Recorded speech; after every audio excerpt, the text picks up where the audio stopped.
We were sitting down with Rebecca Newcomb of Madison Scouts, March 2005. Do you want to give us a bit of context about your show? Sure. So in 2005, the Madison Scouts did the show The Carmen Project, and they determined that they wanted to have a female dancer play the role of Carmen for the show, and so I had the opportunity to play that part. You were Carmen. I was Carmen. What was it like being a dancer before and then just coming into this world of drum corps? Well, actually, I knew about drum corps before. My sisters were in Capital Sound, which was a sister corps of the Madison Scouts. So I was a fan for a few years before I actually had the opportunity to be in it myself. So you had that exposure to that world before you kind of had your segue being on the actual field. I did. Did it kind of meet your expectations, or were there any growing pains coming into that? Well, I think I generally knew that it was a lot of work. You're going to be in long rehearsals, in the hot sun, in Texas, in the middle of the summer. And so I knew that was going to be difficult, but you never really know until you're actually in it, doing it yourself. Part of that, coming to life. Blood, sweat, and tears all day long, all summer. What was it like being in that corps environment, like the actual tour, your day-to-day? What was that like? So my day-to-day, it was pretty similar to what the rest of the corps experienced. I mean, always had meals with the corps, would start off with the color guard, doing a dance block. I didn't spin any equipment, so I would use that time to stretch or try to stay physically fit and kind of strong for that. And then we'd have our ensembles, and I would do my part dancing, in the corps, doing my choreography during that. I rode the guard bus. What was that like? It was good. It was a lot of fun. Any good memories that you want to share from that? It was just great, all the different personalities. Sure. And people. And then I didn't sleep in the gym floors like everyone else did, but I also didn't sleep like where all the staff was. I usually had my own practice room that I slept in. Oh, that's not a bad setup. Or classroom or something. Okay, so, yeah. Cool. All right. So that's kind of what your day-to-day was like. So it sounds like maybe it matched expectations a little bit. It was a little bit different. What was it like being actually on the field? Did that blow your mind? Oh man, it was amazing. Very different than the more intimate setting on stage. Sure. Where when we were performing at Gillette Stadium in Foxborough, performing in front of 30,000 people. I mean, it was such an adrenaline rush. And I would be terrified. Being out and I think too, being out on the field with 130 or so other people, you just really have a lot of that energy around you that helps build it up and be just a very exciting performance. What do you think, what was your perception of what the guys thought your role was like? How did they kind of interpret your relationship with the corps? So I was introduced as being the guest performer for the year, and I would say that everyone was extremely respectful. There might have been people that had their hesitations about it, but the overwhelming response was very welcoming, very supportive, and I developed a lot of relationships throughout the year that I continue to have to this day. I mean, 13 years later, and I'm still really good friends with a lot of them. That's fantastic. I think that's always kind of the goal of the corps, right? Is like at one point it's music and musicianship and of course the physical component, but it's really about forming a family and continuing that, years down the line. Yeah, definitely. Let's see what else I've got here. Oh, okay. So obviously we've got Megan, who's joining this year, 13 years after you were on the field. What do you think is similar about your position in the Scouts and her position in the Scouts, and what do you think that kind of means for the world that we've got right now? Well, I think that overall it's going to be a very similar experience coming into an all-male corps, being kind of the one female performer, but you're not the only female. There's a lot of other support staff or staff that are teaching that are females as well. So you have a little bit of that sisterhood along with the brotherhood. Like totally isolated. Right. There's other gals along for the ride. Exactly. And at the end of the day, you're all very focused on the performance and the rehearsals.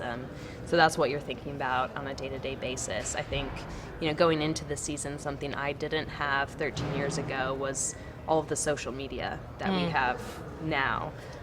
So, that's everyone's opinion is in her face a little bit more Yeah. than it was for me. I mean, I think we had Drum Corps Planet back then, but I just Ooh, DCP. I just stayed away from any of that. And so Yeah. I think it's for every one person that's, voicing strong thoughts one way, there's many more that are extremely supportive of this show, of the Scouts, of Yeah, Megan. I think of the idea too. People are really excited to have her on the field.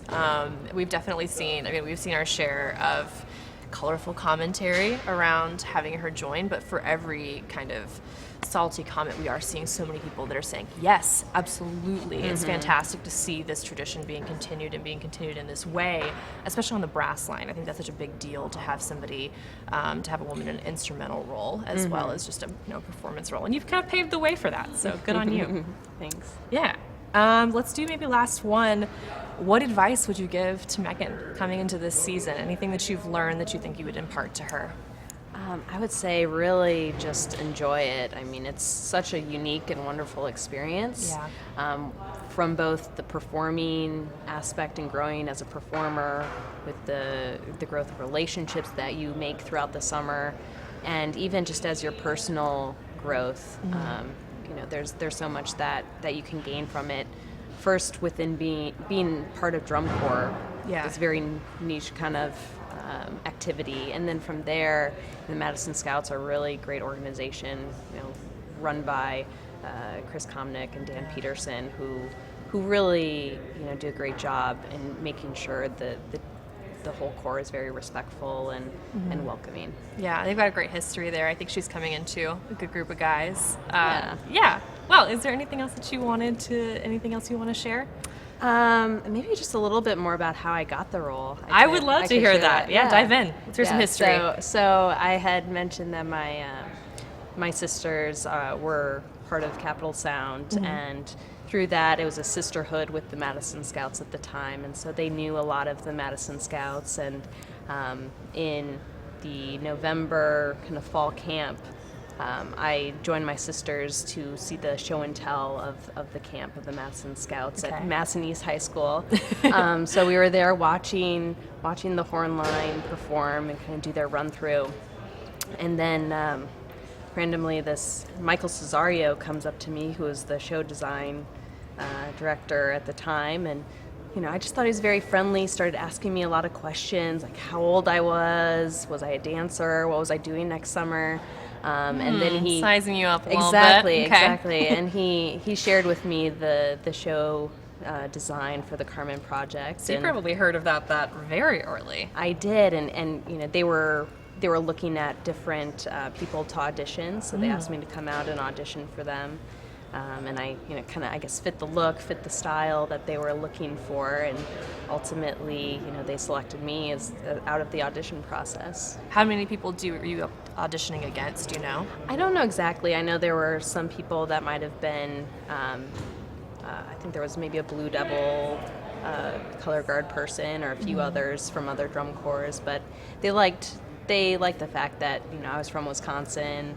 Born and raised. that I was actually only a dancer as well was something they were looking for. I'm sure having that background would be really cool. I mean, just knowing that your performer was going to have all of that context and not be kind of trying to fit marching into dancing. Right. Just kind of starting with that. Yeah. Huh.